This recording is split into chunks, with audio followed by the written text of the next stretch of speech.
Assalamualaikum warahmatullahi wabarakatuh. Selamat malam adik-adik soleh dan solehah. Sudah pada siap untuk tidur ya? Doa sebelum tidurnya sudah dibaca belum?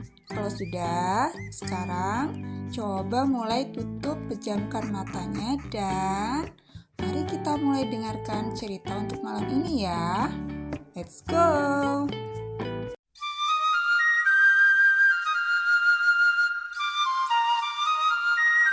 Dongeng cerita rakyat malam ini berjudul Cinde Laras dan Ayam Sakti. Kisah ini berasal dari Kalimantan Selatan yang mengisahkan kerajaan Jenggala di masa itu dipimpin oleh seorang raja bernama Raden Putra. Ia didampingi oleh seorang permaisuri yang baik hati dan seorang selir yang memiliki sifat iri dan dengki. Raden Putra dan kedua istrinya hidup di dalam istana yang sangat megah dan damai. Hingga suatu hari, selir raja merencanakan sesuatu yang buruk pada permaisuri. Hal tersebut dilakukan karena selir Raden Putra ingin menjadi permaisuri. Selir Baginda Raden Putra bekerja sama dengan seorang tabib istana untuk melaksanakan rencana itu. Selir Baginda berpura-pura sakit parah. Tabib istana lalu segera dipanggil oleh sang raja. Setelah memeriksa selir tersebut, sang tabib mengatakan bahwa ada seseorang yang telah menaruh racun dalam minuman selir. Orang itu tak lain adalah permaisuri Baginda sendiri, kata sang tabib. Baginda menjadi murka mendengar penjelasan tabib istana. Ia segera memerintahkan patih untuk membuang permaisuri ke hutan dan membunuhnya. Sang patih segera membawa permaisuri yang sedang mengandung ke tengah hutan belantara. Tapi patih yang bijak itu tidak mau membunuh sang permaisuri. Rupanya sang patih sudah mengetahui niat jahat selir Baginda. Permaisuri tidak perlu khawatir. Hamba akan melaporkan kepada Baginda bahwa permaisuri sudah hamba bunuh, kata patih. Untuk mengelabui raja, sang patih melumuri pedangnya dengan darah kelinci yang ditangkapnya.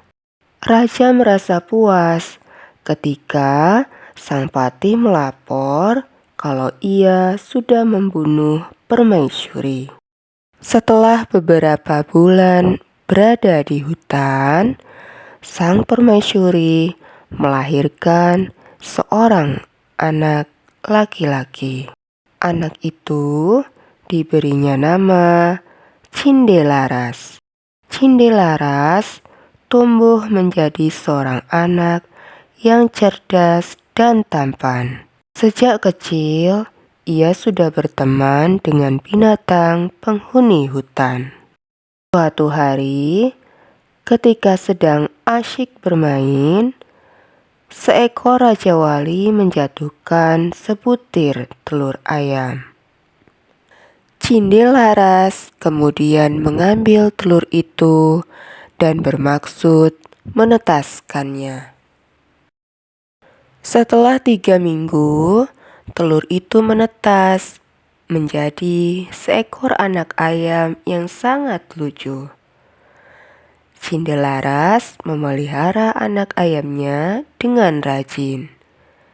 Kian hari, anak ayam itu tumbuh menjadi seekor ayam jantan yang gagah dan kuat. Tetapi ada satu yang aneh dari ayam itu. Bunyi kokok ayam itu berbeda dengan ayam lainnya. Kukuruyuk. Tuanku Cindelaras rumahnya di tengah rimba, atapnya daun kelapa, ayahnya Raden Putra. Kokok ayam itu. Cindelaras sangat takjub mendengar kokok ayamnya itu dan segera memperlihatkan pada ibunya. Lalu Ibu Cindelaras menceritakan asal-usul mengapa mereka sampai berada di hutan.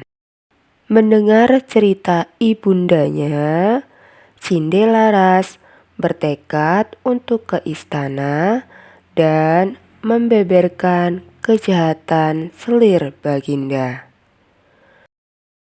Setelah diizinkan ibundanya, Cindelaras pergi ke istana ditemani oleh ayam jantannya.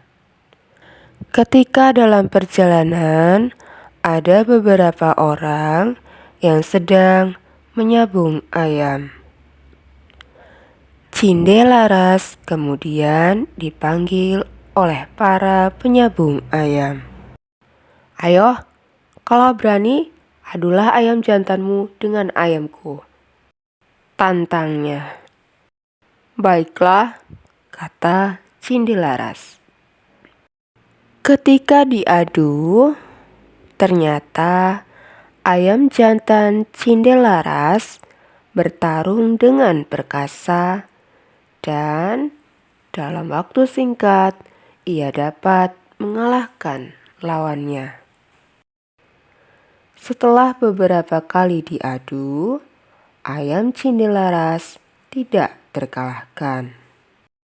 Berita tentang kehebatan ayam Cindelaras tersebar dengan cepat hingga sampai ke istana. Raden Putra akhirnya pun mendengar berita itu. Kemudian Raden Putra menyuruh hulu balangnya untuk mengundang Cindelaras ke istana. Hamba menghadap Paduka, kata Cindelaras dengan santun. Anak ini tampan dan juga cerdas. Sepertinya ia bukan keturunan rakyat jelata, pikir Baginda. Ayam Cindelaras diadu dengan ayam Raden Putra dengan satu syarat.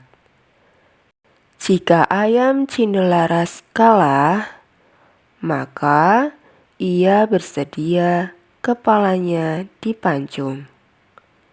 Tetapi jika ayamnya menang, maka setengah kekayaan Raden Putra menjadi milik Cindelaras. 2 ekor ayam itu bertarung dengan gagah berani.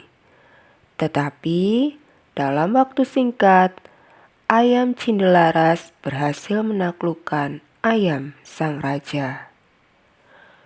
Para penonton bersorak-sorai mengeluk-elukan Cindelaras dan ayamnya.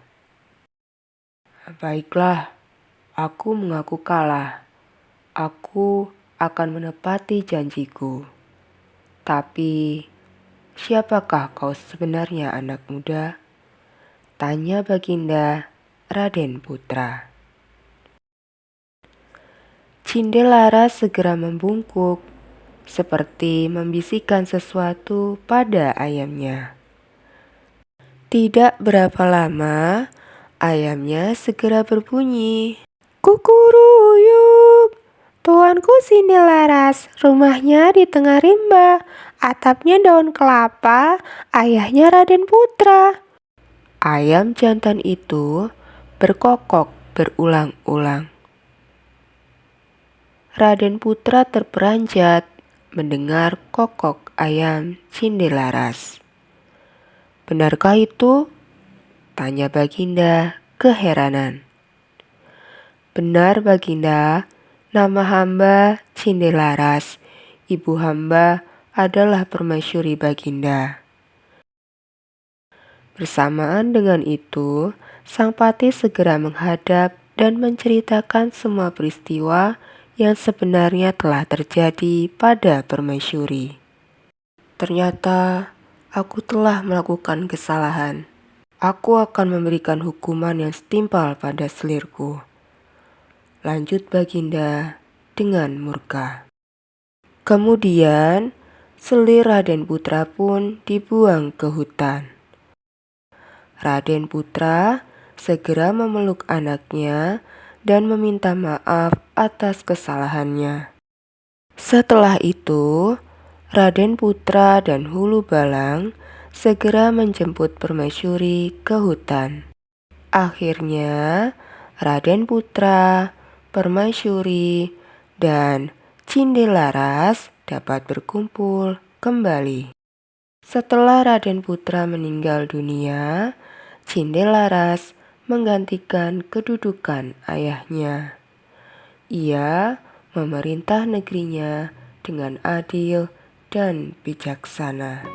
Terima kasih sudah mendengarkan cerita malam ini. Dan untuk ayah, bunda, dan kakak-kakak yang sudah mampir di channel ini, mohon dukungannya ya dengan cara subscribe, like, dan share, serta aktifkan lonceng notifikasinya agar jika ada video terbaru dari channel ini tidak ketinggalan. Terima kasih. Wassalamualaikum warahmatullahi wabarakatuh.